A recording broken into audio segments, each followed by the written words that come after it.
Pajjiżna għandu bżonn kbir li jitnaddaf mill-korruzzjoni u li jirriabilita ismu.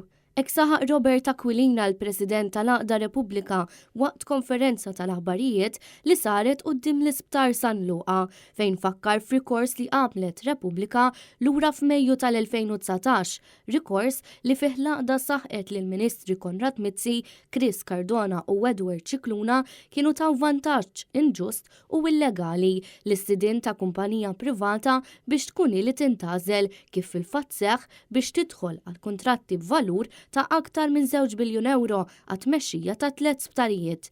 Din il-kumpanija ntażlet minkejja li ma kellha assolutament l-ebda esperjenza fil-qasam mediku. Minn meta bdiet din l-inkjesta sal-lum għaddew 2 u 8 xhur u ġew ippubblikati 2 rapporti li ċanfru il-gvern għal dawn id-deals. Repubblika saħqet ukoll li bħalma baqgħu bidejhom fuq żaqhom Lawrence Kutajjar u Ian Abdilla, illum qed jibqgħu bidejhom fuq żaqhom Angelo Gafa u Alexandra Mamo. Minkejja li huma obbligati li investigaw dawn l-oxxenitajiet, Gafa u Mamo qed jagħmlu bħal predeċessuri tagħhom u mhumiex iwettqu dmirhom lejn il-poplu Malti u Awċi.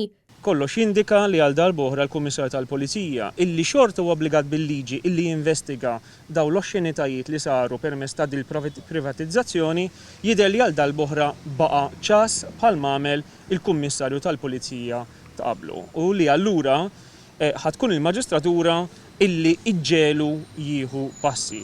Huma saħħu li f'dawn il-jiem kellhom informazzjoni li qed issir pressjoni politika qawwija biex il-Pulizija ma tressaq il-qorti lill-ebda politiku laburista tal-preżent jew tal-passat fuq korruzzjoni qabel l-elezzjoni ġenerali, pressjoni li jekk veru hija skandlu.